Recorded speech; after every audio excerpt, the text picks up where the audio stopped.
Hello everyone. तो part 1 के अंदर हमने डिस्कस कर लिए थे अप टू 10 क्वेश्चन। ठीक है, बाकी के क्वेश्चन हम अभी डिस्कस कर लेते हैं। तो जो नेक्स्ट क्वेश्चन है हमारे पास, correct set of 4 quantum number for the outermost electron of rubidium 37। ठीक है, 37 क्या होता है, उसका अटोमिक नंबर होता है। जो उसका आउटरमोस्ट मतलब वैलेंस इलेक्ट्रॉन्स हैं उसके हमने क्वांटम नंबर्स बताने हैं। तो पहली बात, वैलेंस इलेक्ट्रॉन कौन से होते हैं? जिनके लिए एन की वैल्यू क्या होती है, हाईएस्ट होती है। वो इलेक्ट्रॉन जिनके लिए एन की वैल्यू क्या होती है, हाईएस्ट होती है, उनका हम क्या बोलते हैं, वैलेंशियल इलेक्ट्रॉन्स। अब जो हमारे पास रुबिडियम है दैट इज इक्वल टू 37, इसकी हमें इलेक्ट्रॉनिक कॉन्फ़िगरेशन लिखनी पड़ेगी 1s2 2s2 2p6 3s2 3p6 4s2 3d10। यहाँ तक तो सभी को इलेक्ट्रॉनिक कॉन्फ़िगरेशन आती होगी, बिकॉज यहाँ तक हमने क्या कवर कर लिया है, जिंक को कवर कर लिया है, 30 इलेक्ट्रॉन्स को फिल कर दिया है, ये तो सबको आती है। उसके बाद देखो, हमने 4s के अंदर 2 इलेक्ट्रॉन्स भर दिए हैं। अब कहाँ पे भरेंगे, 4p के अंदर भरेंगे, और वो प्रिंसिपल के अकॉर्डिंग तो 4p के अंदर कितने इलेक्ट्रॉन चले जाएंगे, 6 इलेक्ट्रॉन चले जाएंगे। तो यहाँ तक हमने 36 इलेक्ट्रॉन्स को फिल कर दिया है। एक इलेक्ट्रॉन बचा है, वो कहाँ चला जाएगा, 5s1 के अंदर चला जाएगा। तो इसका आउटर मोस्ट शेल कौन सा होगा, 5s1 वाला। 5s1 वाला क्या होगा, इसका आउटर मोस्ट शेल होगा। तो 5s1 के लिए अगर हम n की वैल्यू देखें, n की वैल्यू कितनी हो जाएगी, 5 हो जाएगी। और l की वैल्यू s ऑर्बिटल के लिए कितनी होती है, 0 होती है। l की वैल्यू कितनी होती है, 0 होती है फॉर s ऑर्बिटल। तो अगर l की वैल्यू 0 है तो ml की वैल्यू कहाँ से कहाँ तक होती है, -L2 + L। तो मतलब ml की भी कितनी वैल्यू हो जाएगी, 0 हो जाएगी। और जो हमारे पास स्पिन क्वांटम नंबर होता है उसकी वैल्यू या तो +½ हो सकती है, जब -½ दोनों से कोई भी एक वैल्यू हमारे पास हो सकती है। तो ये वाले क्या होंगे, हमारे पास 4 क्वांटम नंबर्स होंगे outer most electron of rubidium के लिए। तो देखो कौन सा ऑप्शन सही बन रहा है। यहाँ पे ये नहीं बनेगा, ये 6 वाला भी नहीं बनेगा, ये भी नहीं बनेगा। ठीक है, ऑप्शन ए क्या हो जाएगा इस क्वेश्चन के लिए, हमारा करेक्ट आंसर हो जाएगा। नेक्स्ट क्वेश्चन है, how many lines in the spectrum will be observed when electron return from 7th shell to 2nd shell. तो मैंने आपको फॉर्मूला करवा रखा है, number of spectral lines. Number of spectral lines किसके इक्वल होती हैं, n2 - n1 n2 - n1 + 1 / 2। ठीक है, ये वाला फॉर्मूला मैंने आपको करवा रखा है। यहाँ पे n2 कितना है, 7 है, और n1 कितना है, 2 है। तो पुट करेंगे 7 - 2 + 1 / 2, ये 5 × 6 / 2। तो इसका आंसर बन जाएगा हमारे पास 30/2 दैट इज 15। ठीक है, तो इस क्वेश्चन के लिए हमारा करेक्ट आंसर था option number B. Next question है हमारे पास, in the electronic configuration given below which rule is violated. कौन सा रूल हमारे पास यहाँ पे वायलेट किया गया है, ठीक है ना, जिसको फॉलो नहीं किया गया। यहाँ पे देखो, ये तो प्रॉपर, ये प्रॉपर ओरिएंटेशन है, ये प्रॉपर सभी रूल फॉलो हो रहे हैं, यहाँ पे कोई भी रूल वायलेट नहीं हो रहा। तो इसमें लिखेंगे हम नो रूल वायलेटेड। ये तीनों रूल्स होते क्या हैं बेसिकली, ऑफ-बाउ प्रिंसिपल क्या बोलता है हमारे पास कि इलेक्ट्रॉन्स को हम ऑर्बिटल्स के अंदर इंक्रीजिंग ऑर्डर में फिल करेंगे। ठीक है ना, ऑफ-बाउ का मतलब ही क्या होता है, ठीक है, ऑफ-बाउ किसी साइंटिस्ट का नाम नहीं है। ऑफ-बाउ का मतलब होता है किसी चीज़ को इंक्रीजिंग ऑर्डर में अरेंज करना। ठीक है ना, ऑफ-बाउ का मतलब क्या होता है हमारे पास, किसी चीज़ को इंक्रीजिंग ऑर्डर में अरेंज करना। ठीक है, ऑफ-बाउ कोई साइंटिस्ट नहीं है। काफ़ी स्टूडेंट्स को लगता है कि ऑफ-बाउ कोई साइंटिस्ट है। ऑफ-बाउ का जनरल मीनिंग क्या होता है, किसी चीज़ को हमने इंक्रीजिंग ऑर्डर के अंदर क्या करना है, अरेंज करना है। तो यहाँ पे electrons are filled in increasing order of energy. ठीक है, ये कौन बताता है हमें, ऑफ-बाउ प्रिंसिपल बताता है। ये पॉली एक्सक्लूजन प्रिंसिपल, ठीक है ना, पॉली एक्सक्लूजन प्रिंसिपल हमें क्या बताता है कि कोई भी किसी भी एक इलेक्ट्रॉन के लिए ये चारों क्वांटम नंबर्स क्या नहीं हो सकते, सेम नहीं हो सकते। ये for any 2 electrons 4 quantum number can not be same. ये 3 सेम हो सकते हैं बट चारों के चारों सेम नहीं हो सकते। ये हुंस रूल क्या बोलता है कि पेयरिंग तब तक स्टार्ट नहीं होगी जब तक हर एक ऑर्बिटल को एक इलेक्ट्रॉन मिल जाए। ये पेयरिंग तब तक स्टार्ट नहीं होती जब तक हर एक ऑर्बिटल को एक इलेक्ट्रॉन मिल जाए। तो ये 3 रूल होते हैं हमारे पास इलेक्ट्रॉनिक कॉन्फ़िगरेशन के रिलेटेड। ठीक है, नेक्स्ट है हमारे पास, uncertainty in the position of a particle is this. ठीक है, ये हाइजेनबर्ग अनसर्टेनिटी प्रिंसिपल के ऊपर है। हाइजेनबर्ग अनसर्टेनिटी प्रिंसिपल के बेस्ड क्वेश्चन है ये। तो यहाँ पे अगर हम ध्यान से देखें, इसकी इक्वेशन क्या होती है, बेसिकली हाइजेनबर्ग अनसर्टेनिटी प्रिंसिपल क्या बताता है हमें कि एक पर्टिकुलर टाइम के ऊपर हम किसी पार्टिकल का, किसी माइक्रोस्कोपिक पार्टिकल का position and momentum accurately measure नहीं कर सकते साइमल्टेनियसली, मतलब एक साथ नहीं, साइमल्टेनियसली उनको एक्यूरेटली मेजर नहीं कर पाएंगे। किसको? पोजीशन एंड मोमेंटम को। हाँ, अकेले पोजीशन को कर सकते हैं, अकेले मोमेंटम को कर सकते हैं, बट दोनों को एक साथ नहीं कर सकते। जब हम दोनों को एक साथ मेजर करने जाएंगे तब उनमें क्या आ जाती है, कुछ एरर आ जाती है, ठीक है ना। उसी को हम क्या बोलते हैं, अनसर्टेनिटी बोलते हैं। तो इसकी इक्वेशन क्या होती है हमारे पास, delta x into delta p greater than h over 4 pi. तो यहाँ पे डेल्टा एक्स इंटू मोमेंटम क्या होता है, mass into velocity, m into delta v greater than h over 4 pi आ जाएगा। और यहाँ से अगर हम वैल्यूज़ को पुट करें, या अगर हम वैल्यूज़ को पुट करेंगे तो हमारे पास क्या आंसर आएगा, हमने डेल्टा वी निकालना है, तो डेल्टा वी किसके इक्वल हो जाएगा, h over 4 pi delta x into m, ठीक है ना। बस कुछ नहीं करना था, वैल्यूज पुट करनी थी, और कैलकुलेशन भी इनकी ईजी थे। 6.64 इंटू 10⁻⁻34, ये 4 इंटू पाई कितना हो जाएगा हमारे पास 3.14 इंटू डेल्टा एक्स कितना दिया उसने 10⁻⁵, ठीक है ना। डेल्टा एक्स क्या है, एरर इन द पोजीशन, ठीक है ना। डेल्टा एक्स क्या है, एरर इन द पोजीशन, ठीक है ना। और डेल्टा पी क्या होता है, error in momentum. Delta we क्या होता है, एरर इन वेलोसिटी।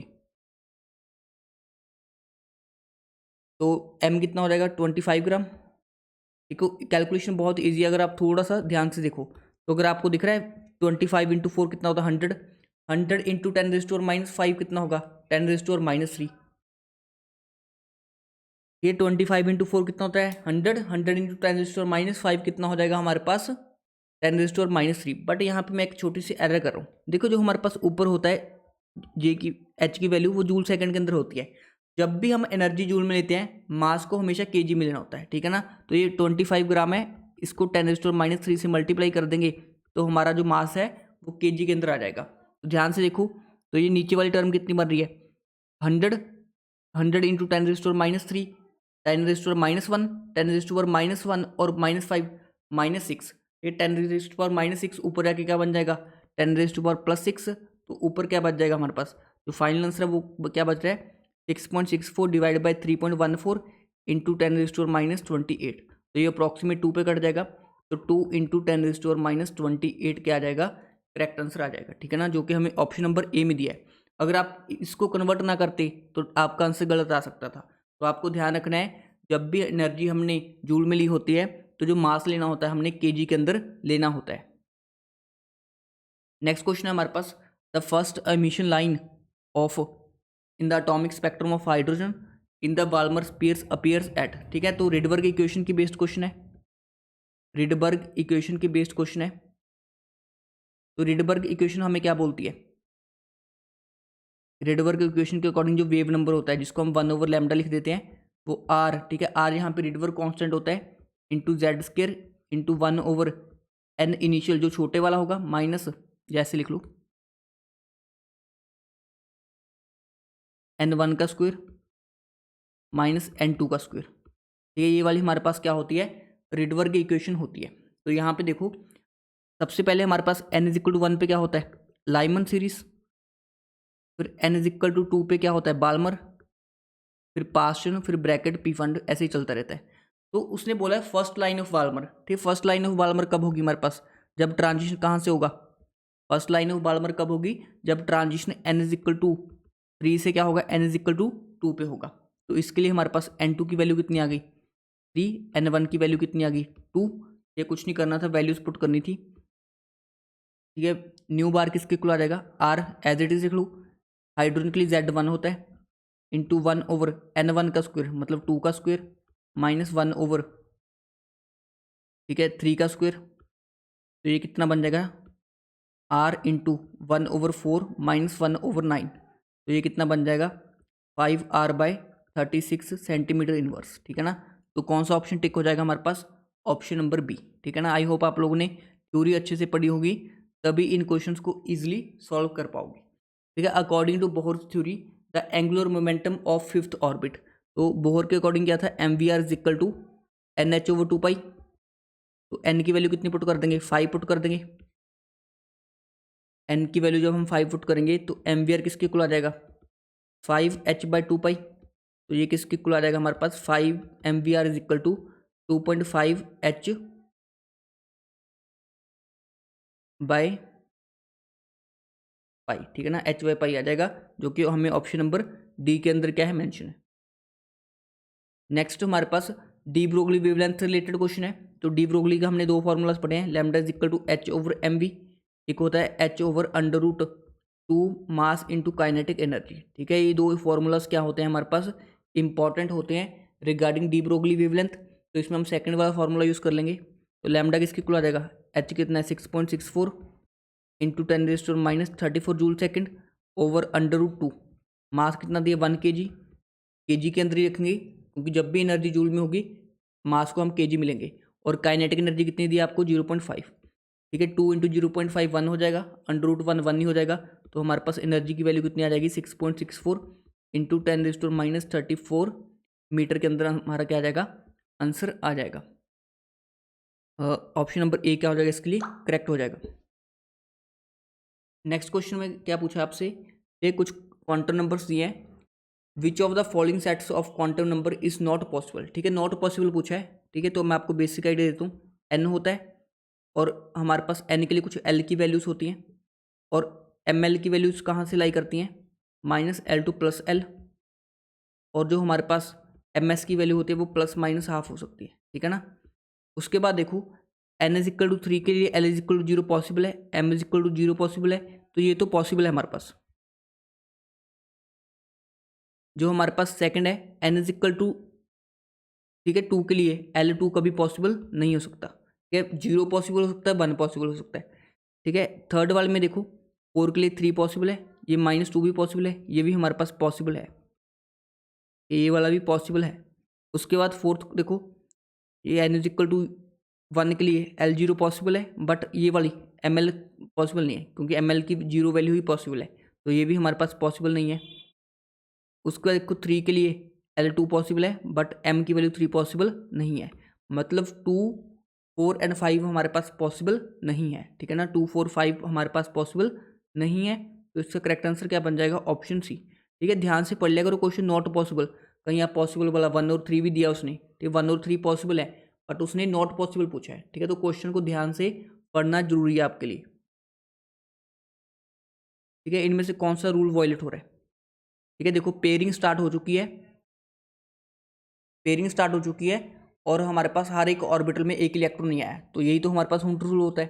तो ऑप्शन ए में क्या हो रहा है, हुंड रूल का वायलेशन हो रहा है। अच्छा, बहुत पॉली भी हो रहा है, ठीक है, पॉली भी हो रहा है, हाँ फिर पॉली भी हो रहा है क्योंकि इस इलेक्ट्रॉन्स के लिए सेम क्या आ जाएंगे, चारों क्वांटम नंबर सेम आ जाएंगे, ये ऑल 4 क्वांटम नंबर्स क्या आ जाएंगे, सेम आ जाएंगे इनके लिए। तो पॉली भी इसमें क्या हो रहा है, वॉयलेट हो रहा है, एंड हुंड रूल भी क्या हो रहा है, वॉयलेट हो रहा है।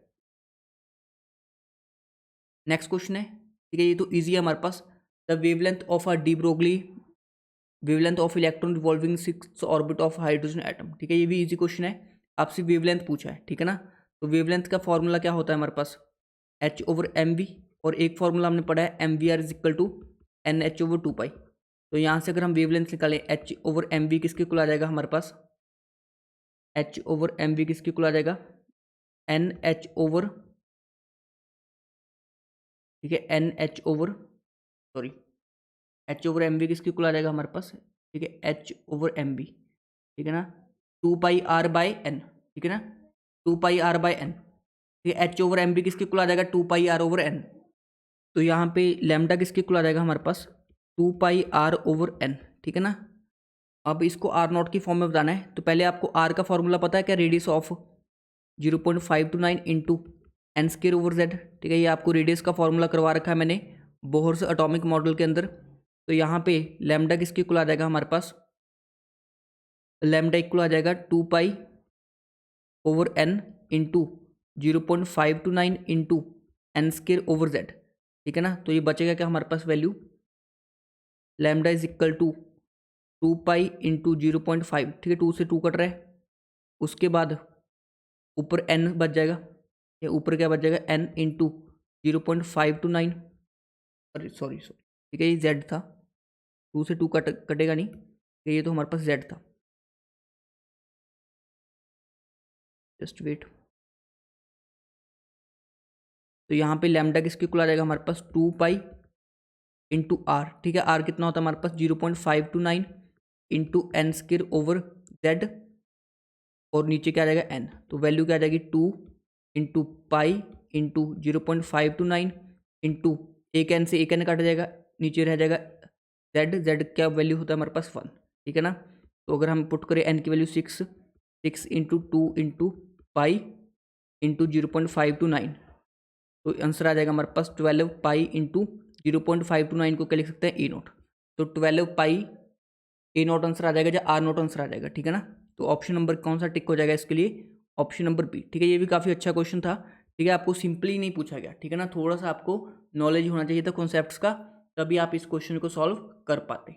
आई होप आप लोग को ये वीडियो सोल्यूशंस क्लियर होंगे। अगर स्टिल किसी स्टूडेंट को कोई डाउट होता है तो डेफिनेटली वो आप मेरे से पूछ सकते हो। Thank you for watching this video.